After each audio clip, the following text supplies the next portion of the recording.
زنها در نزد شوهرهایشان نه کمتر از فاحشه باشند. سلام عرض میکنیم به کل بینندگان و ابوناتچیان شبکه صدای امید. امروز یک موضوع رو بحث میکنیم که به درد جامعه درمان خواهد شد. بسیاری از مردان شکایت کردند که امید جان شما در اینستاگرام و تیک تاک خود زنها را چنان وصف کردید که از امکان هم بیرون شد و میخواهیم که یک برنامه شود درباره معامله زن با مرد. این برنامه هم برای زنها هم برای مردها است. از شما احترامانه خواهش میکنیم با دقت گوش اندازید. پیامبر اسلام درود بر او و آلش میفرماید حج عمره تا عمره دیگر کفارت گناهان میگردد و حج قبول گردیده پاداشش جز جنت دیگر چیزی نیست. شما آرزوی خانه خدا را دارید؟ شرکت زمزم شما را با راحتی کامل و نرخ‌های موافق به حج عمره میبرند.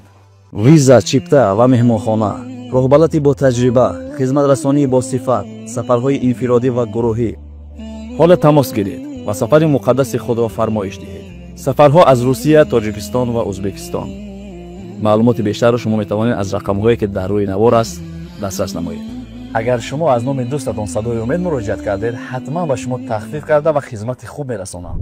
بانوان عزیز، اگر شما خواهید درآمد خود را داشته باشید با شما توصیه می‌کنیم شرکت فابرلی همکاری با دسته اپای جمیله. از داخل خانه در وقت‌های خالگی شما میتوانید کار فعالیت خود را دوام دهید. معاش از 3000 سومانی بالا. خودی حاضر به رقم‌های در روی نوار بوده زنگ زنید و معلومات بیشتر را از اپای جمیله گیرید. لبخند و چهره کشاده به زنها زیبایی میبخشد. زنان را زبانشان باید مثل خودشان شیرین باشد. زنان در نزد شوهرهایشان نه کمتر از فاحشه باشند. زنان مردان را نه فقط چون شریک همچون همراز پذیرایی نمایند. زنان به مثل گل خوشبوی و پاک باشند. زن عاقله شوهرش را با محبت و ناز و کرشمه مغلوب میسازد، نه با سرکشی و جنجال. زن دانا میداند که چگونه شوهرش را شاد کند تا وی هرگز دیگری را نجوید. زن اگر گرمی و آرامی خانه باشد مرد هرگز به جای دیگر میل نمی کند. زن خوب نه تنها دوستدار بلکه همراز و همسفر شوهر است. چشمان شوهر بیرون از خانه نباید دیگری را جستجو کند. زن خیرتمند با مهربانی باید که شوهر خود را تأمین کند. شوهر خود را چنان دوست دار که وی در محبت تو هیچ کمبودی را احساس نکند. زن صادق نه تنها در دل بلکه در نظر و رفتار خود محبت را باید نگاه دارد.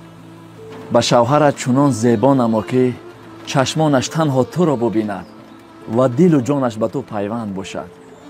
مادر و خواهرای عزیز، اگر این سخنهایی که گفتیم شما دستور عمل زندگی خود قرار دهید شما خوشبختترین زن خواهید گشت.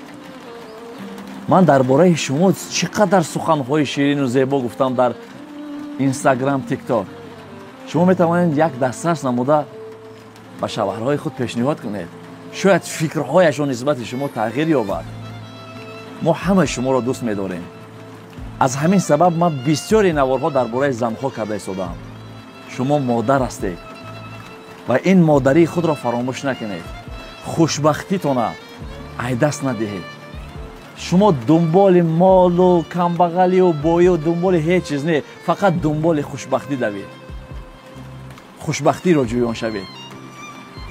دیگر همش آهسته آهسته می شود. اگر جای خطا کرده باشیم از شما عذر میپرسیم. امیدوارم که این سخنهای ما به شما ملهم خواهد شد. تا نوارهای آینده خدا یار و مددگارتان باشد.